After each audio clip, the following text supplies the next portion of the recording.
حضرت علی رضی اللہ عنہ نے فرمایا کہ جس انسان کو غصہ زیادہ آتا ہے وہ انسان پیار بھی اتنا ہی زیادہ کرتا ہے اور اتنا ہی صاف دل رکھتا ہے۔ جب تمہارے دل میں کسی کے لیے نفرت پیدا ہونے لگے تو فوراً اس کی اچائی کو یاد کرو۔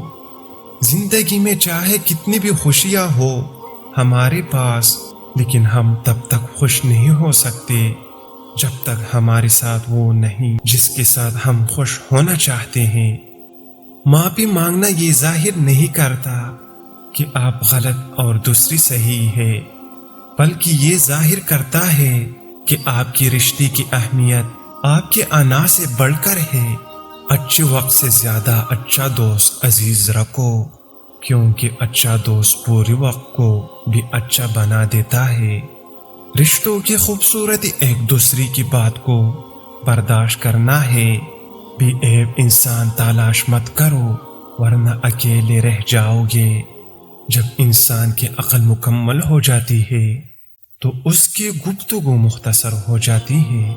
حضرت علی رضی اللہ عنہ سے کسی شخص نے پوچھا، میں بہت کوشش کرتا ہوں کہ صبح نماز پڑھوں مگر اٹھا نہیں جاتا۔